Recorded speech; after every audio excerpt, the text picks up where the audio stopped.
അന്ത്യാഞ്ജലി അർപ്പിച്ച് രാഷ്ട്രീയ കേരളം. കരിപ്പൂർ ഹജ്ജ് ഹൌസിലും കോഴിക്കോട് ലീഗ് ഹൌസിലും പൊതുദർശനം. മയ്യത്ത് നമസ്കാരം കോഴിക്കോട് ബീച്ചിൽ. ഖബറടക്കം നാളെ കണ്ണൂരിൽ. ദുഃഖത്തിൽ പങ്കുചേർന്ന് പ്രവാസ ലോകവും. മരണവിവരം ആശുപത്രി അധികൃതർ മറച്ചുവെച്ചെന്ന് പരാതി. കുവൈത്തിൽ കായിക മന്ത്രിക്കെതിരായ അവിശ്വാസ പ്രമേയത്തിൽ വോട്ടെടുപ്പ് ഈ മാസം 8-ന്. അന്താരാഷ്ട്ര സംഘടനകളുടെ വിലക്കൊഴിവാക്കുന്നതിൽ മന്ത്രി പരാജയപ്പെട്ടെന്ന് പ്രതിപക്ഷം. ആരോപണങ്ങൾ നിഷേധിച്ച് കായിക മന്ത്രി. കുവൈത്തിൽ ആഘോഷ റാലികളിൽ പങ്കെടുക്കുന്ന വിദേശികൾക്ക് മുന്നറിയിപ്പ്. ആഘോഷത്തിൽ പങ്കെടുത്താൽ നാടുകടത്തും. മുന്നറിയിപ്പ്. ഫുട്ബോൾ മത്സര വിജയം ആഘോഷിക്കാൻ ഈജിപ്ത് സ്വദേശികൾ ജാഥ നടത്തിയതിനെ തുടർന്ന്. കുവൈത്തിൽ കായിക മന്ത്രിക്കെതിരെയുള്ള അവിശ്വാസ പ്രമേയത്തിൽ ഈ മാസം 8-ന് വോട്ടെടുപ്പ് നടക്കും. അന്താരാഷ്ട്ര കായിക സംഘടനകളുടെ വിലക്കൊഴിവാക്കുന്നതിൽ മന്ത്രി പരാജയപ്പെട്ടു എന്നാരോപിച്ച് പ്രതിപക്ഷ എംപിമാരാണ് കായിക യുവജനകാര്യ മന്ത്രി ഷെയ്ഖ് സൽമാൻ അൽ ഹമൂദ് അൽ സബാഹിനെതിരെ അവിശ്വാസ പ്രമേയം അവതരിപ്പിച്ചത്. ചൊവ്വാഴ്ച പാർലമെന്റിൽ നടന്ന മണിക്കൂറുകൾ നീണ്ട വാദപ്രതിവാദങ്ങൾക്കൊടുവിലാണ് ഈ മാസം 8-ന് വിശ്വാസ വോട്ടെടുപ്പ് നടത്താൻ സ്പീക്കർ മർസൂഖ് അൽഗാനം നിർദ്ദേശം നൽകിയത്. എംപിമാരായ വലീദ് തബ്തബായി, അൽ ഹുമൈതി അൽ സുബീഹ്, അബ്ദുൽ വഹാബ് അൽ ബാബ്തേൻ എന്നിവരാണ് മന്ത്രിക്കെതിരെ അവിശ്വാസ പ്രമേയം അവതരിപ്പിച്ചത്. ഏഷ്യൻ കപ്പിൽ കുവൈത്തിന് പങ്കെടുക്കാൻ സാധിക്കാത്ത സാഹചര്യമാണ് സൃഷ്ടിക്കപ്പെടുന്നതെങ്കിൽ കായിക മന്ത്രിക്കെതിരെ കുറ്റവിചാരണ കൊണ്ടുവരുമെന്ന് എംപിമാർ നേരത്തെ മുന്നറിയിപ്പ് നൽകിയിരുന്നു. 15-ാം പാർലമെന്റ് നിലവിൽ വന്ന ശേഷം ആദ്യമായാണ് ഒരു മന്ത്രി കുറ്റവിചാരണ നേരിടുന്നത്. അന്താരാഷ്ട്ര ഒളിമ്പിക് കമ്മിറ്റി, ഫിഫ തുടങ്ങിയ സംഘടനകൾ കുവൈത്തിന് ഏർപ്പെടുത്തിയ വിലക്ക് നീക്കുന്നതിൽ കായിക മന്ത്രി പരാജയപ്പെട്ടതായി എംപിമാർ ആരോപിച്ചു. ഒളിമ്പിക് ചാർട്ടർ ഉൾപ്പെടെയുള്ള അന്താരാഷ്ട്ര നിയമങ്ങൾ ലംഘിക്കുക വഴി വിലക്കിന് വഴിയൊരുക്കുകയും ജനങ്ങളെ തെറ്റിദ്ധരിപ്പിക്കുകയുമാണ് അധികൃതർ ചെയ്യുന്നതെന്ന് അബ്ദുൽ വഹാബ് അൽ ബാബ്തേൻ എംപി ആരോപിച്ചു. അതേസമയം ആരോപണങ്ങൾ മന്ത്രി നിഷേധിച്ചു. കുവൈത്തിലെ കായിക സംഘടനകളുടെ തലപ്പത്തുണ്ടായിരുന്നവരുടെ നീക്കങ്ങളാണ് സസ്പെൻഷനിലേക്ക് നയിച്ചതെന്ന് അദ്ദേഹം പറഞ്ഞു. ഫെബ്രുവരി 8-ന് നടക്കുന്ന വിശ്വാസ വോട്ടെടുപ്പിൽ എംപിമാരുടെ പിന്തുണ ഉറപ്പാക്കാൻ കഴിഞ്ഞില്ലെങ്കിൽ മന്ത്രി സ്ഥാനമൊഴിയേണ്ടിവരും. Muneer Ahmed, media 1, Kuwait city. കുവൈത്തിൽ ആഘോഷ റാലികളിൽ പങ്കെടുക്കുന്ന വിദേശികളെ നാടുകടത്തുമെന്ന് മുന്നറിയിപ്പ്. ഫുട്ബോൾ മത്സര വിജയം ആഘോഷിക്കാൻ ഈജിപ്ത് സ്വദേശികൾ ജാഥ നടത്തിയതിനെ തുടർന്നാണ് അധികൃതർ മുന്നറിയിപ്പ് നൽകിയത്. ആഫ്രിക്കൻ കപ്പ് ഫുട്ബോൾ മത്സരത്തിൽ മൊറോക്കോയെ പരാജയപ്പെടുത്തിയ ഈജിപ്ത് ദേശീയ ടീമിന്റെ ആരാധകർ കഴിഞ്ഞ ദിവസം കുവൈത്തിൽ ആഹ്ലാദ ജാഥ സംഘടിപ്പിച്ചിരുന്നു. ഈജിപ്തുകാർ താമസിക്കുന്ന പല പ്രദേശങ്ങളിലും ജാഥക്കാർ റോഡ് കയ്യേറിയത് ഗതാഗതക്കുരുക്കിന് കാരണമായിരുന്നു. ഈ സാഹചര്യത്തിലാണ് ആഭ്യന്തര മന്ത്രാലയത്തിന്റെ മുന്നറിയിപ്പ്. ഏതുതരം ആഘോഷം സംഘടിപ്പിക്കുന്നതിനും വിദേശികൾക്ക് പരിമിതികളുണ്ടെന്നും റോഡുകളിൽ യാത്രാ തടസ്സമുണ്ടാക്കുന്ന തരത്തിൽ റാലികളും പ്രകടനങ്ങളും നടത്തുന്നവരെ നാടുകടത്താൻ നിയമമുണ്ടെന്നും അധികൃതർ മുന്നറിയിപ്പ് നൽകി. രാജ്യത്തിന്റെ പൊതുമര്യാദകൾക്ക് വിരുദ്ധമായി ഇത്തരം പരിപാടികൾ സംഘടിപ്പിക്കുന്നവരെയും അതിൽ പങ്കെടുക്കുന്നവരെയും പിടികൂടാൻ നിരീക്ഷണം ഏർപ്പെടുത്തിയതായും മന്ത്രാലയം കൂട്ടിച്ചേർത്തു. Media 1, Kuwait city. ഒമാനിലെ സലാലയിൽ മീഡിയ 1 ഒരുക്കുന്ന മൈലാഞ്ചിക്കാറ്റ് സംഗീത നിശയ്ക്കുള്ള ഒരുക്കങ്ങൾ അവസാന ഘട്ടത്തിലേക്ക്. വെള്ളിയാഴ്ച രാത്രി സലാല ഇത്തീൻ സ്റ്റേഡിയത്തിൽ നടക്കുന്ന പരിപാടി ജനകീയ ഉത്സവമാക്കി മാറ്റാനുള്ള തയ്യാറെടുപ്പിലാണ് സലാലയിലെ പ്രവാസി സമൂഹം. ഗൾഫിലെ കേരളത്തിൽ മലബാറിന്റെ മൈലാഞ്ചിക്കാറ്റെത്താൻ ഇനി മണിക്കൂറുകൾ മാത്രം ബാക്കി. ഇശലുകളുടെ ലോകത്ത് 25 വർഷം പിന്നിടുന്ന അനുഗ്രഹീത ഗായിക രഹനയും 14-ാം രാവിലൂടെ ആസ്വാദകരെ കീഴടക്കിയ യുവ ഗായികാ സംഘവുമാണ് മൈലാഞ്ചിക്കാറ്റിന്റെ വേദിയിലെത്തുക. സലാലയിലെ പ്രധാന കേന്ദ്രങ്ങളിലെല്ലാം മൈലാഞ്ചിക്കാറ്റിനെ വരവേൽക്കുന്ന പോസ്റ്ററും ബാനറുകളും നിരന്നുകഴിഞ്ഞു. സലാല നഗരം സാക്ഷ്യം വഹിച്ച ഏറ്റവും വലിയ ജനകീയ പരിപാടികളിലൊന്നായി മൈലാഞ്ചിക്കാറ്റ് മാറുമെന്ന പ്രതീക്ഷയാണ് പലരും പങ്കുവയ്ക്കുന്നത്. ഒരു മലയാളം ടെലിവിഷൻ ചാനൽ ആദ്യമായിട്ടാണ് ഇത്രയും വലിയൊരു ഇവന്റ് സലാലയെ സംഘടിപ്പിക്കുന്നത്. സോ എല്ലാവരും വളരെ ആവശ്യത്തിലാണ് സലാലയുള്ള ജനങ്ങൾ മൊത്തവും. So we are expecting maximum crowd ഈ പ്രോഗ്രാമിന്. സോ അതൊരു വലിയൊരു വിജയമായിരിക്കുമെന്ന് ഞങ്ങൾ പ്രതീക്ഷിക്കുന്നു. ആധുനിക ദൃശ്യശ്രാവ്യ സാങ്കേതിക വിദ്യയുടെ അകമ്പടിയിൽ 3 മണിക്കൂർ നീളുന്ന ഷോ ഒരുക്കിയത് സംവിധായകൻ ജ്യോതി വെള്ളൂരാണ്. ഫെബ്രുവരി 3-ന് രാത്രി 8-ന് ഇത്തീൻ സ്റ്റേഡിയത്തിലാണ് വേദി സജ്ജീകരിച്ചിരിക്കുന്നത്. മേളയിലേക്ക് പ്രവേശനം സൗജന്യമാണ്. ഗൾഫ് ടെക്കാണ് പ്രധാന പ്രായോജകർ. മൈലാഞ്ചിക്കാറ്റിനെ വരവേൽക്കാൻ കാത്തിരിക്കുകയാണ് സലാലിലെ സംഗീതാസ്വാദകർ. ക്യാമറ പേഴ്സൺ അർഷദിനൊപ്പം കെ സലാഹുദ്ദീൻ, മീഡിയ 1 സലാല. ജിദ്ദയിലെ വിവിധ ഗോഡൌണുകളിൽ സിവിൽ ഡിഫൻസ് വിഭാഗം സുരക്ഷാ പരിശോധന നടത്തി. ഇടയ്ക്കിടെ ഗോഡൌണുകളിൽ തീപിടുത്തമുണ്ടാകുന്നത് മതിയായ സുരക്ഷാ ക്രമീകരണങ്ങൾ സ്വീകരിക്കാത്തതുകൊണ്ടാണെന്ന് കണ്ടെത്തിയിരുന്നു. അഗ്നിബാധയുണ്ടാകുമ്പോൾ തീയണയ്ക്കാൻ ആവശ്യമായ സുരക്ഷാ സംവിധാനങ്ങൾ ലഭ്യമല്ലാത്ത ഗോഡൌണുകൾക്കെതിരെ നടപടി സ്വീകരിച്ചു. അത്യാഹിതങ്ങൾക്കെതിരെ മുൻകരുതൽ നടപടികൾ സ്വീകരിക്കേണ്ടതിന്റെ ഭാഗമായാണ് സുരക്ഷാ പരിശോധനകൾ ശക്തമാക്കുന്നതെന്ന് സിവിൽ ഡിഫൻസ് വിഭാഗം മേധാവി കേണൽ തലാൽ ബദവി പറഞ്ഞു. മേഖലയിലെ ചെറുതും വലുതുമായ മുഴുവൻ ഗോഡൌണുകളും സുരക്ഷാ പരിശോധനകൾക്ക് വിധേയമാക്കുമെന്നും അദ്ദേഹം അറിയിച്ചു. ചലച്ചിത്ര താരം ആശാ ശരത്തിന്റെ മേൽനോട്ടത്തിൽ അഭിനയത്തിനും മറ്റും ഊന്നൽ നൽകി പുതിയ പരിശീലന കേന്ദ്രം ആരംഭിക്കുന്നു. പ്രവാസ ലോകത്ത് ഇത്തരമൊരു സംരംഭം അഭിനയ താൽപര്യമുള്ളവർക്ക് പ്രയോജനകരമാകുമെന്ന് ആശാ ശരത് ദുബായിൽ പറഞ്ഞു. അഭിനയം, നൃത്തം, മോഡലിംഗ് തുടങ്ങിയവ പരിശീലിപ്പിക്കാനും പ്രോത്സാഹിപ്പിക്കാനുമായാണ് ദുബൈയിൽ കൾച്ചറൽ സെന്റർ ആരംഭിക്കുന്നതെന്ന് ചലച്ചിത്ര താരം ആശാ ശരത് വാർത്താസമ്മേളനത്തിൽ അറിയിച്ചു. കിസൈസിലാണ് സെന്റർ പ്രവർത്തനം ഈ മാസം 2 മുതൽ ആരംഭിക്കുക. മോഡലിംഗ്, അഭിനയ പരിശീലന രംഗത്തെ വിദഗ്ധർ നയിക്കുന്ന ക്ലാസുകളും പരിശീലന പരിപാടികളുമാണ് ഇതിലൂടെ ഒരുക്കുക. 50 മണിക്കൂറിൻ്റെ കോഴ്സസാണ് നമ്മൾ കൊടുക്കുന്നത്. ഇവിടെ പഠിപ്പിക്കുന്നത് എല്ലാവരും പ്രഗത്ഭരായിട്ടുള്ള അധ്യാപകരാണ്. ആക്ടിംഗ് പഠിപ്പിക്കുന്നത് സജീവ് എന്ന് പറയുന്ന വളരെ ഫേമസ് ആയിട്ടുള്ള അധ്യാപകനാണ്. അദ്ദേഹം പൂന ഫിലിം ഇൻസ്റ്റിറ്റ്യൂട്ടിലെ ഫാക്കൽറ്റിയാണ്. അതുപോലെ ഫാഷൻ കോഴ്സസ് പഠിപ്പിക്കുന്നത് 20 വർഷങ്ങൾ എക്സ്പീരിയൻസ് ഉള്ള ദാലു കൃഷ്ണദാസാണ്. ഈ രംഗത്തോട് താല്പര്യമുള്ള 10 വയസ്സ് മുതലുള്ള ആർക്കും പരിശീലന പരിപാടികളിൽ പങ്കെടുക്കാമെന്നും അവർ വ്യക്തമാക്കി. ഭർത്താവ് ശരത് വാർത്താസമ്മേളനത്തിൽ സംബന്ധിച്ചു. Media 1 Dubai. Kuwait saint Stephen's Indian Orthodox ഇടവകയുടെ 4ാമത് ഹാർവസ്റ്റ് ഫെസ്റ്റിവൽ ഫെബ്രുവരി 3 നടത്തുമെന്ന് സംഘാടകർ അറിയിച്ചു. അബ്ബാസിയ ഇന്റഗ്രേറ്റഡ് ഇന്ത്യൻ സ്കൂളിൽ രാവിലെ 9 മണിക്ക് ആരംഭിക്കുന്ന പരിപാടിയിൽ Thrissur ഭദ്രാസനാധിപൻ doctor Yuhanon Mar Militios മെത്രാപൊലീത്ത മുഖ്യാതിഥിയായിരിക്കും.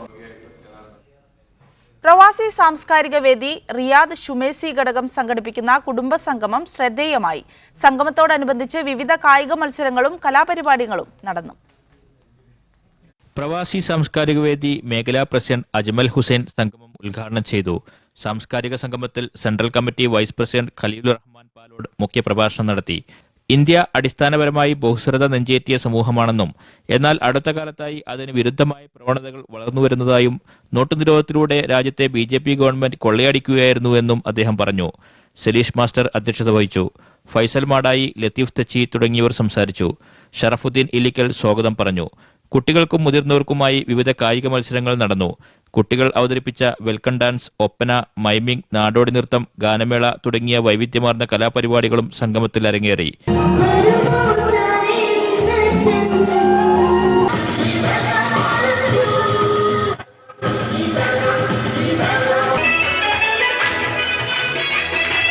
Media 1 Riyadh. Association of Malayali professionals in Saudi അറേബ്യയുടെ ആഭിമുഖ്യത്തിൽ child fest and talent search സംഘടിപ്പിച്ചു. Jubail Indian school principal doctor Syed Hameed ഉദ്ഘാടനം ചെയ്തു. Dammam Indian school principal doctor Muhammad Shafi മുഖ്യാതിഥിയായിരുന്നു. മനോജ് സി നായർ, മുരളീകൃഷ്ണൻ എന്നിവർ സംസാരിച്ചു. സമൂഹത്തിലെ വിവിധ മേഖലകളിൽ നിന്നും 1200ഓളം പേർ പങ്കെടുത്തു. പ്രസംഗ മത്സരങ്ങളും നൃത്തങ്ങളും ഉൾപ്പെടെ നിരവധി പരിപാടികൾ അരങ്ങേറി. 400-ൽ പരം വിദ്യാർത്ഥികൾ വേദിയിൽ മാറ്റുരച്ചു. മത്സരവിജയികൾക്കുള്ള ട്രോഫികളുടെ വിതരണം ജുബൈൽ ദമാം ഇന്ത്യൻ സ്കൂൾ പ്രിൻസിപ്പൽമാർ നിർവഹിച്ചു. ഷാർജ കേന്ദ്രമായ Rajiv Gandhi cultural centre, Thrissur Thaikkattussery Queen Mary charitable society എന്നിവ സംയുക്തമായി വെള്ളിയാഴ്ച സ്നേഹസംഗീതം ഒരുക്കുന്നു. ഷാർജ ഇന്ത്യൻ അസോസിയേഷൻ കമ്മ്യൂണിറ്റി ഹാളിൽ പണ്ഡിറ്റ് രമേശ് നാരായണന്റെ നേതൃത്വത്തിൽ നടക്കുന്ന സ്നേഹസംഗീതത്തിൽ മധുശ്രീ, മധുവിത, ഫ്രാങ്കോ എന്നിവരും പങ്കെടുക്കും. കുവൈത്ത് അന്താരാഷ്ട്ര വിമാനത്താവളത്തിൽ ബാഗേജ് പരിശോധനയ്ക്ക് പുതിയ സംവിധാനം ഏർപ്പെടുത്തുന്നു. മണിക്കൂറിൽ 1000 ബാഗേജുകൾ പരിശോധിക്കാൻ ശേഷിയുള്ള 3 അത്യാധുനിക സ്കാനിംഗ് മെഷീനുകൾ സ്ഥാപിക്കുന്നതിനായി സ്വകാര്യ കമ്പനിയുമായി കരാറിൽ ഒപ്പുവച്ചതായി സിവിൽ ഏവിയേഷൻ ഡിപ്പാർട്ട്മെന്റ് മേധാവി എഞ്ചിനീയർ യൂസഫ് അൽ ഹവാൻ വാർത്താസമ്മേളനത്തിൽ അറിയിച്ചു. ചെക്ക് ഇൻ ഏരിയയിലാണ് മെഷീൻ സ്ഥാപിക്കുക. സ്ഫോടക വസ്തുക്കൾ ഉൾപ്പെടെയുള്ള നിരോധിത വസ്തുക്കൾ പുതിയ സ്കാനിംഗ് സംവിധാനത്തിലൂടെ എളുപ്പത്തിൽ കണ്ടെത്താൻ സാധിക്കുമെന്ന് അദ്ദേഹം അറിയിച്ചു. മുസ്ലിം ലീഗ് അഖിലേന്ത്യാ അധ്യക്ഷൻ ഇ അഹമ്മദിന് പ്രമുഖർ അന്തിമോപചാരം അർപ്പിച്ചു. ഡൽഹിയിൽ അഹമ്മദിന്റെ ഔദ്യോഗിക വസതിയിലാണ് പ്രധാനമന്ത്രി നരേന്ദ്രമോദി, ഉപരാഷ്ട്രപതി ഹാമിദ് അൻസാരി, മുൻ പ്രധാനമന്ത്രി മൻമോഹൻ സിംഗ്, കോൺഗ്രസ് ഉപാധ്യക്ഷൻ രാഹുൽ ഗാന്ധി തുടങ്ങിയ പ്രമുഖർ അന്തിമോപചാരം അർപ്പിച്ചത്. പുലർച്ചെ 2:15ഓടെയാണ് ഡൽഹി RML ആശുപത്രിയിൽ ഇ അഹമ്മദ് അന്തരിച്ചത്. എയിംസ് ആശുപത്രിയിൽ വെച്ച് മൃതദേഹം കുളിപ്പിച്ച് കഫൻ ചെയ്ത തീൻമൂർത്തി മാർഗിലെ ഔദ്യോഗിക വസതിയിൽ 8 മണിയോടെ പൊതുദർശനത്തിന് വെച്ചു. പ്രധാനമന്ത്രി നരേന്ദ്രമോദി 10 മണിയോടെ വസതിയിലെത്തി അന്തിമോപചാരം അർപ്പിച്ചു. ഉപരാഷ്ട്രപതി ഹാമിദ് അൻസാരിയും ആദരാഞ്ജലികൾ അർപ്പിക്കാനെത്തി.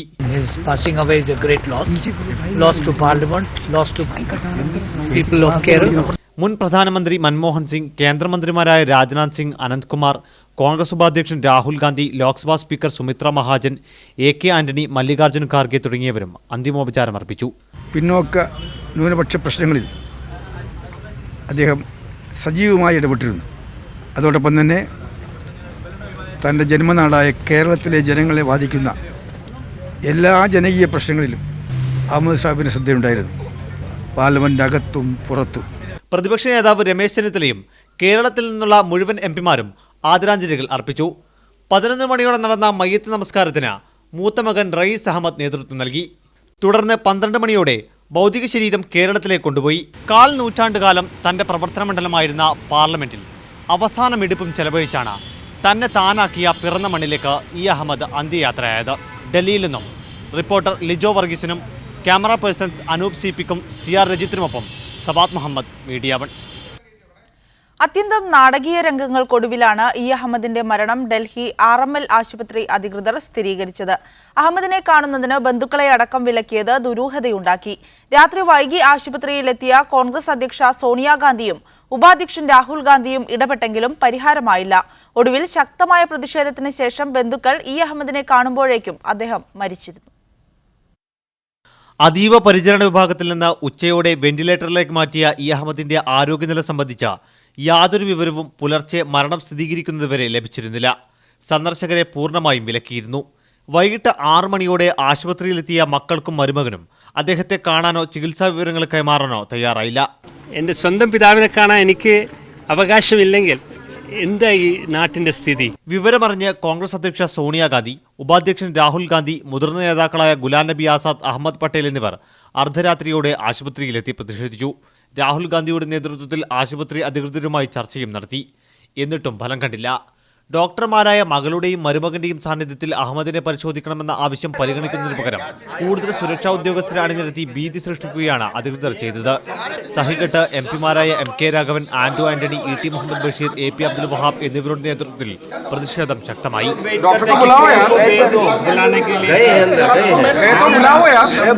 ഇതോടെ മക്കൾക്കും മരുമകനും പ്രവേശനം നൽകി. മരണം സ്ഥിരീകരിക്കുകയും ചെയ്തു. He was on all the mechanical support. Okay. Yeah. And which I think was a futile exercise. Budget അവതരണം മുടങ്ങുന്നതിനാൽ മരണം സ്ഥിരീകരിക്കുന്നത് വൈകിക്കാനുള്ള കേന്ദ്ര സർക്കാർ നീക്കമാണ് ആശുപത്രി അധികൃതരുടെ അസാധാരണ നടപടിക്ക് പിന്നിലെന്നാണ് സൂചന. RML ആശുപത്രിയിൽ നിന്നും ക്യാമറമാൻ CR രജിത്തിനോടൊപ്പം സവാദ് മുഹമ്മദ്, മീഡിയ 1.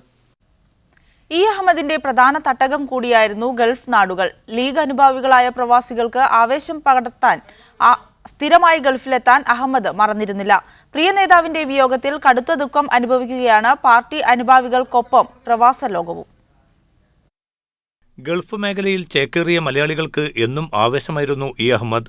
സംസ്ഥാന കേന്ദ്ര മന്ത്രിപദവികളുടെ അലങ്കാരം ഇല്ലാതിരുന്ന ഘട്ടത്തിൽ പോലും അഹമ്മദ് പ്രവാസ ലോകത്തിന് ഏറെ പ്രിയങ്കരനായിരുന്നു.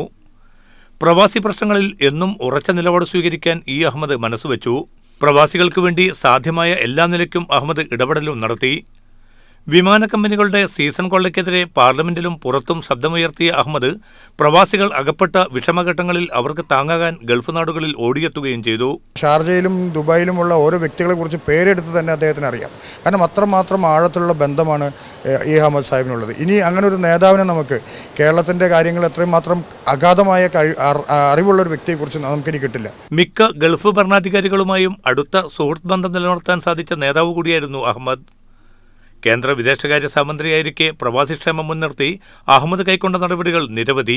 പോയ മാസം 13-ന് ദുബൈയിൽ കണ്ണൂർ കൂട്ടായ്മയുടെ ഒത്തുചേരൽ ചടങ്ങായിരുന്നു ഇ അഹമ്മദ് പങ്കെടുത്ത ഗൾഫിലെ അവസാന പരിപാടി. പ്രവാസി സമൂഹത്തിന് തങ്ങളുടെ ഏതു പരാതിയും സമർപ്പിക്കാൻ എല്ലാ ഗൾഫ് നാടുകളിലും സംവിധാനം ഏർപ്പെടുത്താനും മന്ത്രി എന്ന നിലയിൽ അഹമ്മദ് മറന്നിരുന്നില്ല. ലീഗ് അനുഭാവ സംഘടനയായ KMCCയുടെ നേതാക്കളുമായി മാത്രമല്ല സാധാരണ പ്രവർത്തകരുമായും അഹമ്മദ് വൈകാരിക ബന്ധം പുലർത്തി. മകൾ ദുബൈയിലും മകൻ മസ്കത്തിലുമായതിനാൽ അവരെ കാണാൻ അഹമ്മദ് പതിവായി തന്നെ പ്രവാസ ലോകത്തെത്തി. അത്തരം സന്ദർശന വേളകളിൽ പ്രവാസി പ്രശ്നങ്ങളിൽ സജീവമായി ഇടപെടാനും അഹമ്മദ് സമയം കണ്ടെത്തി. പ്രവാസി സമൂഹത്തിന്റെ എല്ലാ പ്രശ്നങ്ങളും അടുത്തറിയുക മാത്രമല്ല സാധ്യമായ പരിഹാര നടപടികൾക്ക് വേണ്ടി യത്നിക്കുകയും ചെയ്ത വലിയൊരു രാഷ്ട്രീയ നേതാവിനെ കൂടിയാണ് അഹമ്മദിന്റെ നിര്യാണത്തിലൂടെ നഷ്ടമാകുന്നത്. MCA Nasar, media 1, Dubai. മുതിർന്ന മുസ്ലിം ലീഗ് നേതാവും MP-യുമായിരുന്ന ഇ അഹമ്മദിന് നാടിന്റെ അന്ത്യാഞ്ജലി. ഡൽഹിയിൽ നിന്നും കോഴിക്കോട് വിമാനത്താവളത്തിലെത്തിച്ച മൃതദേഹം കരിപ്പൂർ ഹജ്ജ് സെന്ററിലും പിന്നീട് കോഴിക്കോട് ലീഗ് ഹൌസിലും പൊതുദർശനത്തിന് വെച്ചു. കോഴിക്കോട് ബീച്ചിൽ മയ്യത്ത് നമസ്കാരവും നടന്നു. ജന്മനാടായ കണ്ണൂരിൽ നാളെയാണ് ഖബറടക്കം.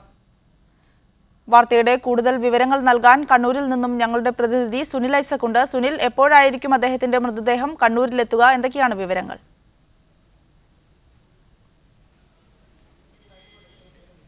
സന്ധ്യ, അന്തരിച്ച ലീഗിന്റെ അനിഷേധ്യ നേതാവ് ഇ അഹമ്മദ് സാഹിബിന്റെ ഭൗതിക ശരീരം അദ്ദേഹത്തിന്റെ സ്വന്തം നാടായ കണ്ണൂരിന്റെ മണ്ണിലേക്ക് എത്തിക്കൊണ്ടിരിക്കുന്നതിന്റെ ദൃശ്യങ്ങളാണ് നമ്മളിപ്പോൾ കണ്ടുകൊണ്ടിരിക്കുന്നത്.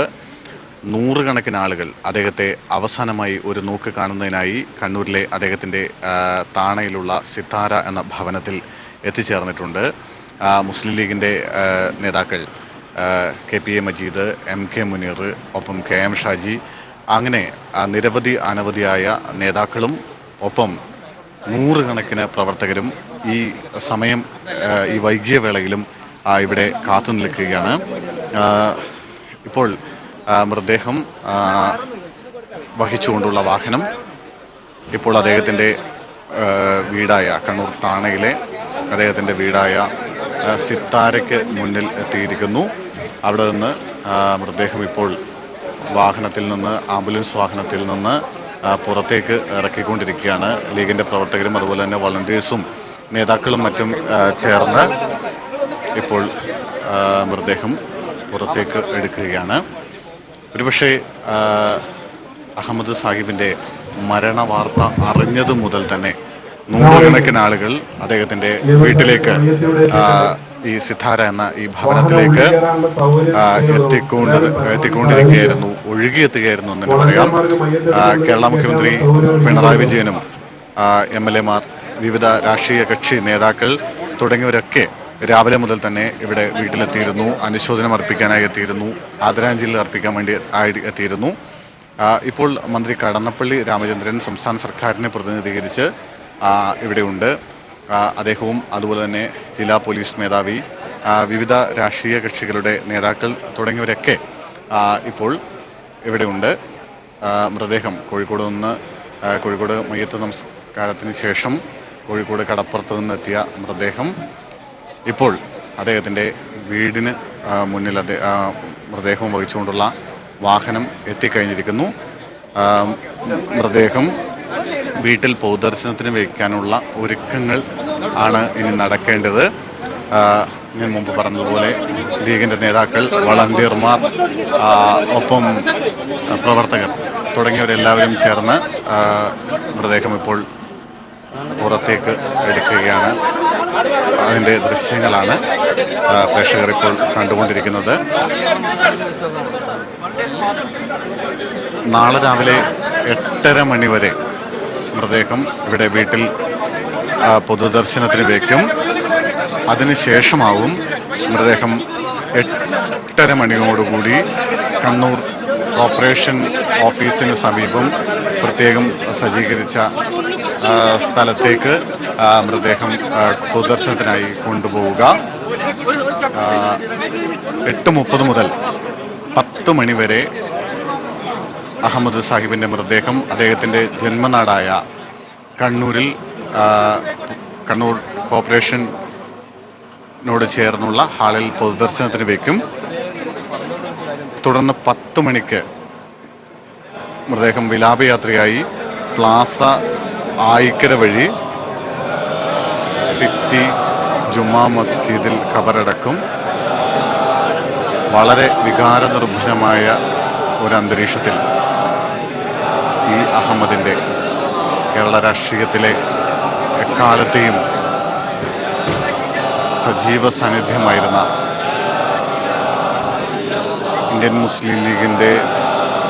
യൂണിയൻ മുസ്ലിം ലീഗിന്റെ മുഖം ദേശീയ രാഷ്ട്രീയത്തിലേക്ക് ഉയർത്തിയ ഈ അഹമ്മദ് സാഹിബിന്റെ ഭൗതിക ശരീരം അദ്ദേഹത്തിന്റെ ജന്മനാടായ കണ്ണൂരിന്റെ മണ്ണിലേക്ക് എത്തിക്കുന്നതിന്റെ ദൃശ്യങ്ങളാണ് ഇപ്പോൾ പ്രേക്ഷകർ കണ്ടുകൊണ്ടിരിക്കുന്നത്.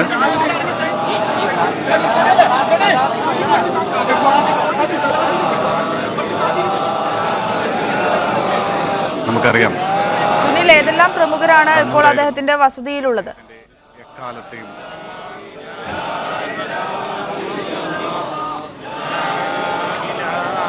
സന്ധ്യ ഒരിക്കൽ കൂടി സുനിൽ, ഏതെല്ലാം പ്രമുഖരാണ് ഇപ്പോൾ അദ്ദേഹത്തിന്റെ വസതിയിൽ എത്തിയിരിക്കുന്നത്?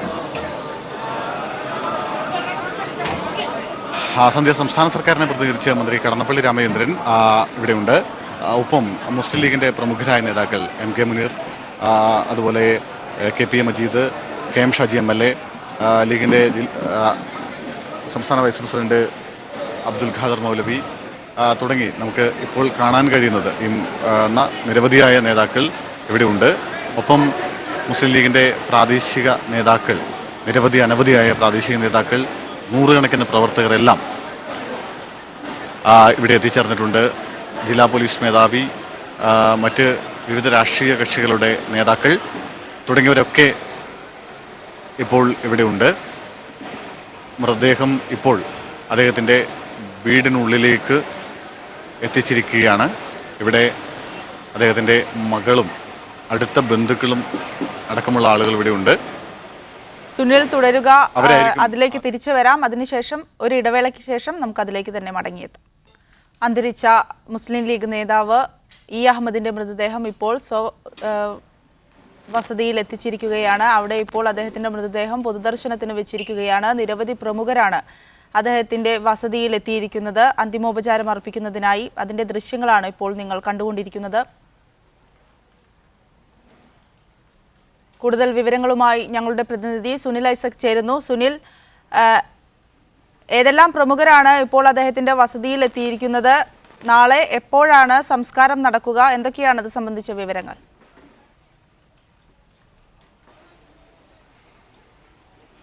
സന്ധ്യ, 2.5 പതിറ്റാണ്ടോളം രാജ്യത്തെ ന്യൂനപക്ഷ രാഷ്ട്രീയത്തിന്റെ വക്താവായി ദേശീയ രാഷ്ട്രീയത്തിൽ നിറഞ്ഞു നിന്നിരുന്ന അഹമ്മദിന്റെ ഭൗതിക ശരീരം അല്പം മുമ്പാണ്, മിനിറ്റുകൾക്ക് മുമ്പാണ് കണ്ണൂരിലുള്ള അദ്ദേഹത്തിൻ്റെ സ്വവസതിയിൽ എത്തിച്ചത്. കണ്ണൂർ താണയിലുള്ള അദ്ദേഹത്തിൻ്റെ വസതിയിലേക്ക് മൃതദേഹം ഇപ്പോൾ എത്തിച്ചിരിക്കുന്നു. നൂറുകണക്കിന് പ്രവർത്തകർ ഈ രാത്രിയിലും അദ്ദേഹത്തെ അവസാനമായി ഒരു നോക്ക് കാണാനായി ഇവിടെ കാത്തു നിൽക്കുന്നു. നമുക്ക് ദൃശ്യങ്ങളിൽ കാണാം. മൃതദേഹം ഇപ്പോൾ അദ്ദേഹത്തിൻ്റെ താണയിലുള്ള വസതി, സിത്താരയുടെ വസതിക്കുള്ളിലേക്ക് മൃതദേഹം എത്തിച്ചു കഴിഞ്ഞിരിക്കുന്നു. ലീഗിൻ്റെ പ്രമുഖരായ നേതാക്കൾ KPA മജീദ്, ഒപ്പം നിരവധി ആളുകൾ ഇപ്പോൾ ഇവിടെ വീട്ടിലുണ്ട്. സംസ്ഥാന സർക്കാരിനെ പ്രതിനിധീകരിച്ചുകൊണ്ട് മന്ത്രി കടന്നപ്പള്ളി രാമചന്ദ്രനും ഇവിടെ എത്തിയിട്ടുണ്ട്. MK മുനീർ, അതുപോലെ തന്നെ KM ഷാജി, ലീഗിൻ്റെ പ്രാദേശിക നേതാക്കൾ, നിരവധി നൂറുകണക്കിന് ആളുകൾ, പേരെടുത്ത് പറയാൻ കഴിയാത്ത നിരവധിയായ പ്രാദേശിക നേതാക്കൾ അടക്കമുള്ള ആളുകളും ഇപ്പോഴിവിടെ എത്തിയിട്ടുണ്ട്. ഇപ്പോൾ ആദ്യം മൃതദേഹം അടുത്ത ബന്ധുക്കളെയും മറ്റുമാണ് മൃതദേഹം കാണാനുള്ള അവസരം ഒരുക്കിയിട്ടുള്ളത്. അതിനുശേഷം പ്രവർത്തകർക്ക്, ഇവിടെ കാത്തു നിൽക്കുന്ന പ്രവർത്തകർക്ക് അതുപോലെ തന്നെ മൃതദേഹം കാണാനുള്ള അവസരം ഒരുക്കും. ഇപ്പോഴും വീടിന് പുറത്തേക്ക് നീളുന്ന വലിയ ഒരു ക്യൂ തന്നെ ഇവിടെ രൂപപ്പെട്ടിട്ടുണ്ട്. ഇവർക്കൊക്കെ ഇന്ന് രാത്രി തന്നെ മൃതദേഹം കാണാനുള്ള സൗകര്യം ഏർപ്പെടുത്തും.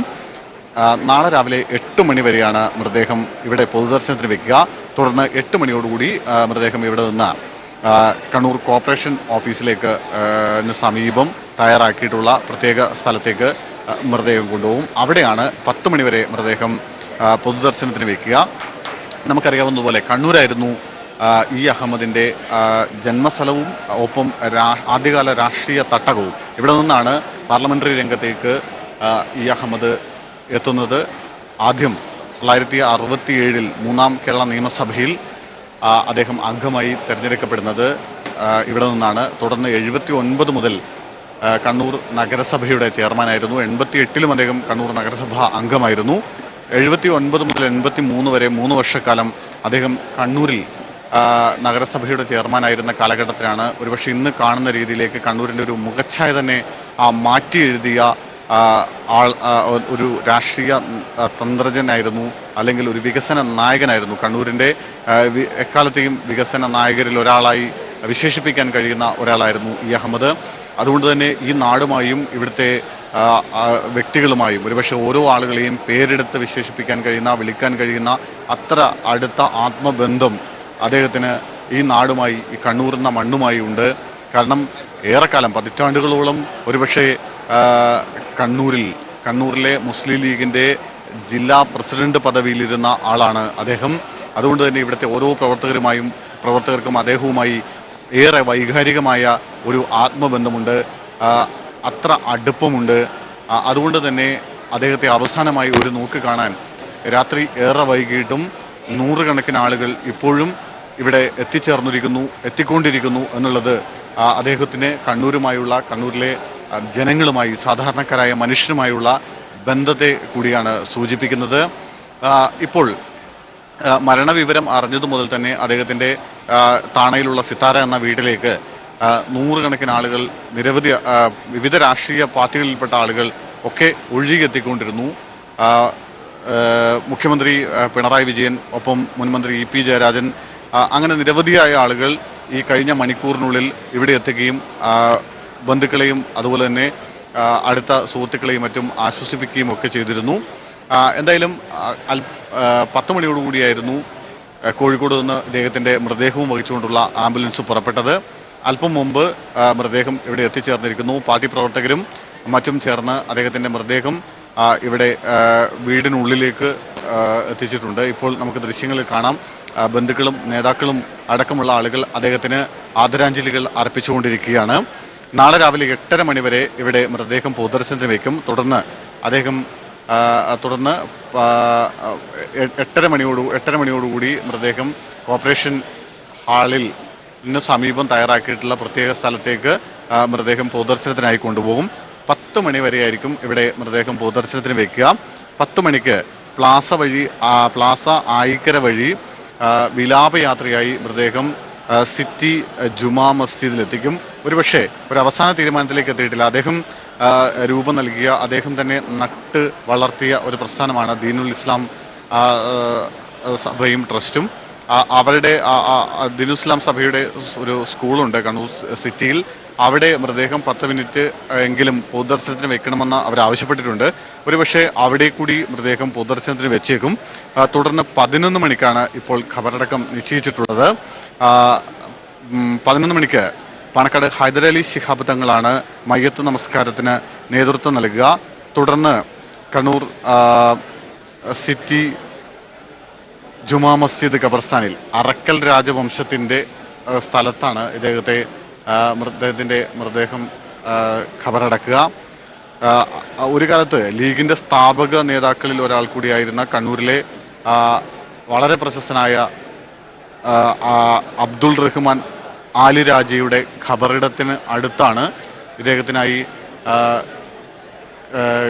ഇദ്ദേഹത്തെ സംസ്കരിക്കുക, ഖബറടക്കുക. അതിനുള്ള എല്ലാ ഒരുക്കങ്ങളും ഇവിടെ പൂർത്തിയാക്കി. ശരി സുനിൽ, മുസ്ലിം ലീഗ് നേതാവും MP-യുമായ ഇ അഹമ്മദിന്റെ മൃതദേഹം ഇപ്പോൾ കണ്ണൂരിൽ അദ്ദേഹത്തിന്റെ സ്വന്തം വസതിയിൽ എത്തിച്ചിരിക്കുകയാണ്. നാളെ രാവിലെ 10 മണിക്ക് വസതിയിൽ നിന്നും മൃതദേഹം കണ്ണൂർ കോർപ്പറേഷൻ ഹാളിലേക്ക് മാറ്റും. അവിടെയാണ് പൊതുദർശനത്തിന് ഒരുക്കങ്ങൾ നടത്തിയിരിക്കുന്നത്. അതിനുശേഷം 11 മണിക്കായിരിക്കും അദ്ദേഹത്തിന്റെ മൃതദേഹം ഖബറടക്കുക എന്ന വിവരമാണ് കണ്ണൂരിൽ നിന്നും സുനിൽ ഐസക് നൽകിയത്. മുസ്ലിം ലീഗ് അഖിലേന്ത്യാ പ്രസിഡന്റും MP-യുമായ ഇ അഹമ്മദ് സാഹിബിന്റെ നിര്യാണത്തിൽ ജിദ്ദയിലെ വിവിധ സംഘടനകൾ അനുശോചിച്ചു. OIC ജിദ്ദ വെസ്റ്റേൺ കമ്മിറ്റി, പ്രവാസി കലാ സാംസ്കാരിക വേദി, Islahi centre Jeddah, IMC Jeddah central committee, KMCC Jeddah Malappuram ജില്ലാ കമ്മിറ്റി, കൊണ്ടോട്ടി കനിവ് അജ്വ ജിദ്ദ കമ്മിറ്റി എന്നിവരാണ് അനുശോചനം രേഖപ്പെടുത്തിയത്. മുസ്ലിം ലീഗ് ദേശീയ അധ്യക്ഷനും മുൻ വിദേശകാര്യ സഹമന്ത്രിയുമായ ഇ അഹമ്മദ് MP-യുടെ നിര്യാണത്തിൽ തനിമ കേന്ദ്ര സെക്രട്ടേറിയറ്റ് അനുശോചിച്ചു. സൗദി ഉൾപ്പെടെയുള്ള ഗൾഫ് പ്രവാസികളുമായി ഏറ്റവും ചേർന്ന് നിൽക്കുകയും പ്രവാസികളുടെ പ്രശ്നങ്ങളും പ്രയാസങ്ങളും തൊട്ടറിഞ്ഞ വ്യക്തിയുമായിരുന്നു ഇ അഹമ്മദ് എന്ന് തനിമ കേന്ദ്ര സെക്രട്ടേറിയറ്റ് അനുസ്മരിച്ചു. നരേന്ദ്രമോദി അധികാരത്തിലിരിക്കെ ഇ അഹമ്മദിന്റെ മൃതദേഹത്തോട് ചെയ്തത് കടുത്ത അപരാധമാണെന്ന് ഡോക്ടർ MN കാരശ്ശേരി. മരണത്തിനു മുൻപിൽ മനുഷ്യരുടെ മഹത്വം തിരിച്ചറിയാനാവാതെ പോയത് വളരെ മോശമായ കാര്യമാണെന്നും അദ്ദേഹം പറഞ്ഞു. ഇ അഹമ്മദിനോട് കാണിച്ച അനാദരവിലൂടെ സാമുദായിക ധ്രുവീകരണമുണ്ടാക്കാനുള്ള ശ്രമമാണ് മോദി സർക്കാർ ചെയ്തതെന്നും അദ്ദേഹം ആരോപിച്ചു. കരുണ ഖത്തറിന്റെ നേതൃത്വത്തിൽ നാളെ വൈകിട്ട് ദോഹയിൽ നടക്കുന്ന സാംസ്കാരിക പരിപാടിയിൽ പങ്കെടുക്കാനെത്തിയതായിരുന്നു Karassery. Karuna Qatar vice president Sherif Cherandathur, joint secretary Sudhi Niram എന്നിവരും വാർത്താ സമ്മേളനത്തിൽ പങ്കെടുത്തു. ഇ അഹമ്മദ് എംപിയുടെ നിര്യാണത്തിൽ കുവൈത്തിലെ വിവിധ പ്രവാസി സംഘടനകൾ അനുശോചനം രേഖപ്പെടുത്തി. ഇ അഹമ്മദിന്റെ വിയോഗത്തിലൂടെ ഇന്ത്യൻ മുസ്ലിങ്ങൾക്കും പ്രവാസി സമൂഹത്തിനും മികച്ചൊരു നേതാവിനെയാണ് നഷ്ടമായതെന്ന് കുവൈത്ത് KMCC നാഷണൽ കമ്മിറ്റി അനുശോചന സന്ദേശത്തിൽ പറഞ്ഞു. വിദേശകാര്യ സഹമന്ത്രിയായിരിക്കെ കുവൈത്തിലെ ഇന്ത്യക്കാരുടെ പ്രശ്നങ്ങൾ ഭരണാധികാരികളുടെ ശ്രദ്ധയിൽപ്പെടുത്താനും കുവൈത്ത് അമീറുമായുള്ള വ്യക്തിബന്ധം ഫലപ്രദമായി വിനിയോഗിക്കാനും ഇ അഹമ്മദിന് സാധിച്ചതായി കുവൈത്ത് KMCC നേതാക്കൾ അനുസ്മരിച്ചു. 19 വർഷം കേരള നിയമസഭയിലും 26 വർഷം പാർലമെന്റിലും അംഗമായ ഇ അഹമ്മദ് മതന്യൂനപക്ഷങ്ങളുടെ ക്ഷേമത്തിനുവേണ്ടി പരിശ്രമിച്ച വ്യക്തിത്വമാണെന്ന് ഇന്ത്യൻ മുസ്ലിം കൾച്ചറൽ സെന്റർ അനുസ്മരിച്ചു. രാജ്യത്തിനും കേരളത്തിനും മുസ്ലിം സമൂഹത്തിനും കനത്ത നഷ്ടമാണ് ഇ അഹമ്മദ് എംപിയുടെ വിയോഗമെന്ന് കുവൈത്ത് കേരള മുസ്ലിം അസോസിയേഷൻ അനുശോചന സന്ദേശത്തിൽ പറഞ്ഞു. രാജ്യത്തിന്റെ മതനിരപേക്ഷ പാരമ്പര്യം കാത്തുസൂക്ഷിക്കുന്നതിനുവേണ്ടി യത്നിച്ച നേതാവിനെയാണ് ഇ അഹമ്മദിന്റെ നിര്യാണത്തിലൂടെ നഷ്ടപ്പെട്ടതെന്ന് KIG അനുശോചന സന്ദേശത്തിൽ പറഞ്ഞു. രാഷ്ട്രീയ സാമൂഹിക പ്രസ്ഥാനങ്ങൾക്ക് വലിയ രീതിയിലുള്ള നഷ്ടമാണ് ഇ അഹമ്മദ് എംപിയുടെ നിര്യാണത്തോടെയുണ്ടായതെന്ന് കലാ കുവൈത്ത് അനുശോചനക്കുറിപ്പിൽ അറിയിച്ചു. Indian Islahic centre, Kerala association, Kuwait India fraternity forum, Janata cultural centre, Kuwait Kerala Islamic centre, friends of Kannur തുടങ്ങിയ സംഘടനകളും ഇ അഹമ്മദിന്റെ നിര്യാണത്തിൽ അനുശോചനം രേഖപ്പെടുത്തി. Media 1 Kuwait city. പ്രവാസികൾക്ക് വേണ്ടി ശബ്ദിക്കുകയും ഇന്ത്യ അറബ് ബന്ധം ഊഷ്മളമാക്കാൻ പരിശ്രമിക്കുകയും ചെയ്ത ഇ അഹമ്മദിന്റെ നിര്യാണം പ്രവാസ ലോകത്തിന് കനത്ത നഷ്ടമാണെന്ന് Gulf Madhyamam chief editor VK Hamza Abbas പറഞ്ഞു. ഇന്ത്യൻ വിദേശകാര്യ വകുപ്പ് കൈകാര്യം ചെയ്തിരുന്ന ഇ അഹമ്മദ് സാഹിബ് പ്രവാസികളായ ആളുകളുടെ കാര്യത്തിൽ ഒരുപാട് താല്പര്യം കാണിക്കുകയും അവരുടെ പ്രശ്നങ്ങൾ പരിഹരിക്കാൻ വേണ്ടി പരിശ്രമിക്കുകയും ചെയ്തിരുന്നു. അറബ് നാടുകളിൽ, ഗൾഫ് നാടുകളിൽ വിശേഷിച്ചും പ്രവാസികൾ, മലയാളികളായ അല്ലെങ്കിൽ ഇന്ത്യക്കാരായ പ്രവാസികൾ അനുഭവിച്ചിരുന്ന പ്രയാസങ്ങൾ മനസ്സിലാക്കി അധികൃതരുമായി സംസാരിക്കുവാനും ആ പ്രയാസങ്ങൾ ദൂരീകരിക്കുവാനും അദ്ദേഹം പരിശ്രമിച്ചിട്ടുണ്ട്. ഇതോടെ മിഡ് ഈസ്റ്റ് അവർ പൂർണ്ണമാകുന്നു. ഇനി സ്പെഷ്യൽ എഡിഷന്റെ പുനഃസംരക്ഷണം കാണാം. നമസ്കാരം.